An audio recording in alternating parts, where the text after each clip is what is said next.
TitleMatchNetwork.com. Okay. I guess, how did you handle the transition from being a territorial manager to now a worldwide superstar?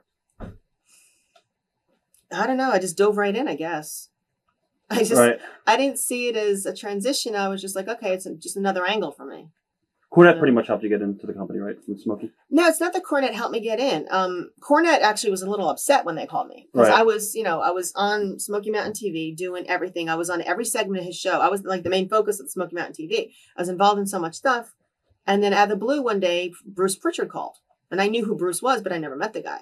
He called me one day. He's like, I'd like you to come up for an audition. I'm like, an audition for what? What are you talking about? Phone. I can wait. All right. I was like, an audition for what? He goes, well, we're thinking of putting you as a broadcaster. I'm like, wait a minute. I'm a manager. I work ringside. I'm not a broadcaster. I don't know what you're talking about. Broadcast what? He goes, just come up. So I told Cornette, I said, I got a call from Bruce Prichard today. He's like, you did what? I said, yeah. He goes, for what? And I was like, well, I don't know. They want me to go for an audition. He goes, those motherfuckers, they're going to ruin my fucking plans. He was pissed. So it's not like he had a lot to do with it because he didn't know them when they called me. I don't even know how they got my number in Knoxville, my apartment number. As soon as I told him I had an audition coming up, Cornette started writing me out of the TVs because he knew if she's going to go for an audition, they're going to hire her. Right. That he just knew because they called me out of the blue. So he started writing me out of the things. I went up for my audition. I went on December 7th, 2 weeks after Bruce called me. December 7th, my birthday, 1993. And I go up. And they have me standing in the studio in front of a camera and a backdrop. And they want me to read from a teleprompter. I'm like, I don't know how to do this. I said, I'm a manager at ringside. I get in there, I catfight if I have to. I throw objects in. Right. I do interviews. But what am I doing here? Like, just do it. You'll be okay. And it was basically just like a newscaster. I had to read from the teleprompter. I fucked up left and right. I'm like, I'm sorry, you just don't understand. I don't know what I'm doing. They're like, don't worry about it. Just do your best.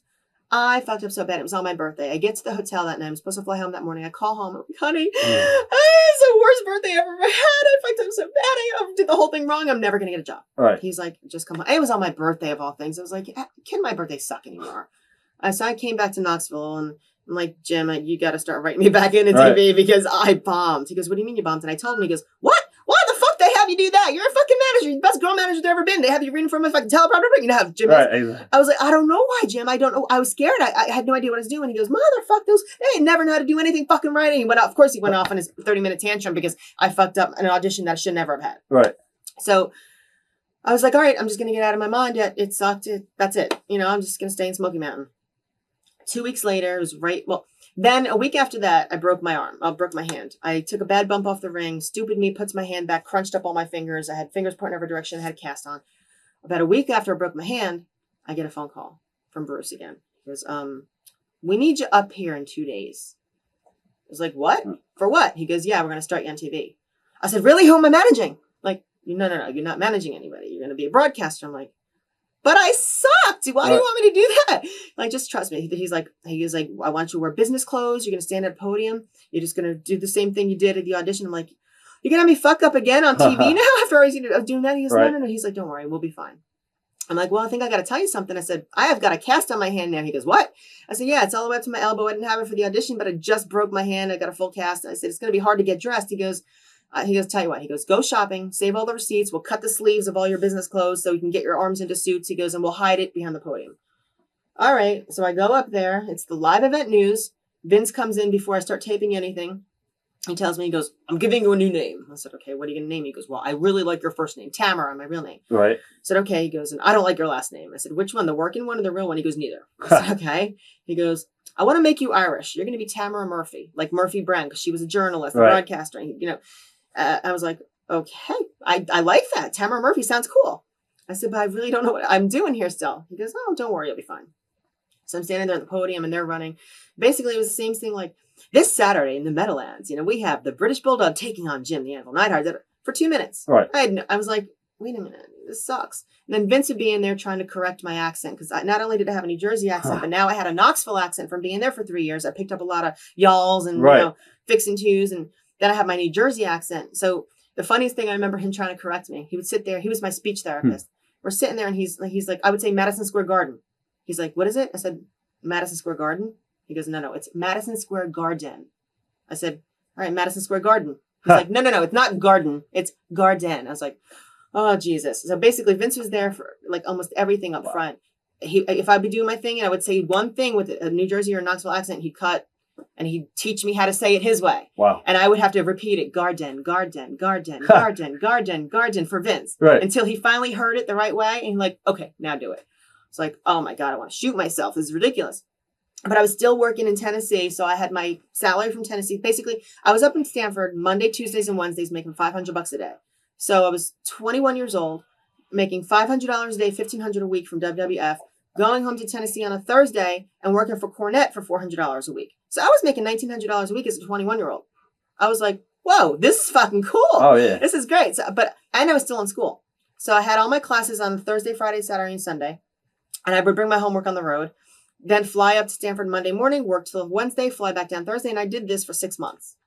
6 months. Finally, they pulled me into the office and said, okay, we're going to take you out of broadcast. I'm like, God. Like, we're going to put you on the road as manager. I'm like, I was like, praising him. I'm like, thanks. I'm like, what made you think of that? He goes, oh, no, that was always our plan, but we needed to get you in some way. Right. It's like, oh, okay. Could have told me that instead of making me so nervous with this whole thing. But then, then they had the meeting with me and Chris about bringing us both in, and then, the rest is history. Some names I'm just going to throw at you. Smoking Guns, we already kind of talked about. Mm-hmm. Anything else on Bart?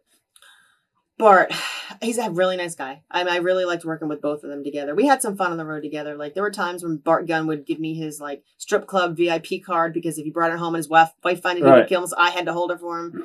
There was a time we were in like Canada. We were in this. Did I ever tell you about the bus story in Canada? I don't think so. I mean, not the bus, the van. Is that with the firecrackers and stuff? Firecracker story. Yep. It's probably on the last. It is. Okay. It's an awesome one. But yeah, me and Bart and Billy are sitting in the back reading porn while everybody else is like shooting fire. Right. It was hysterical. So Billy and I and Bart always got along really well.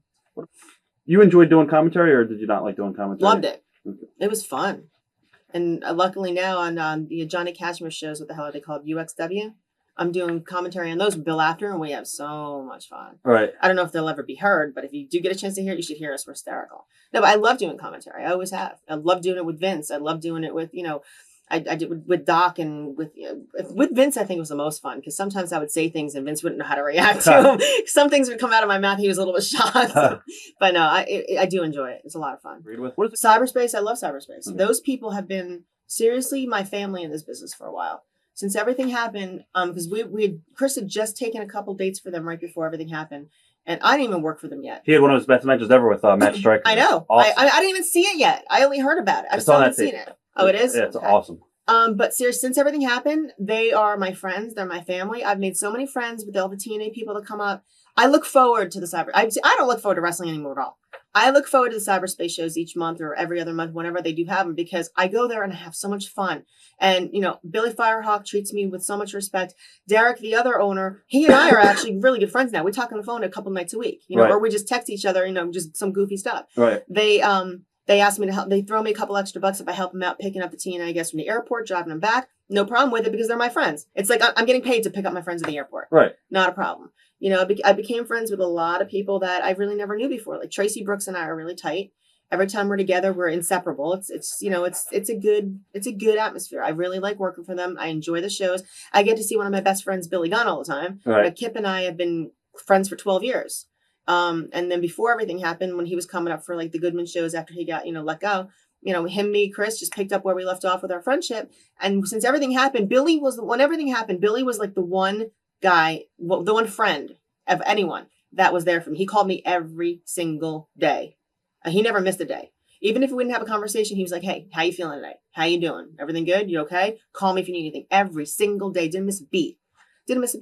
Then we were both booked on a Frank Goodman show and an appearance in Allentown one day. So I said, well, we're both booked on the same stuff. I'll pick you up from the airport. We'll just do the whole run together. And that was only like a month after the funeral. Thank God we had that day together. He, for a 12-hour day, he just cracked me up, made me laugh, talked about old road trips, talked about all kinds of funny like ribs and stuff like that on the road. We had such a good time. And seriously, since then, he's still one of my best friends. Thank God I have him. So luckily, Cyberspace, I get to see him all the time. Right. Like I said, that whole crew are my friends. And they're a bunch of good people. They really are. And they haven't screwed me over since. And they never will. TitleMatchNetwork.com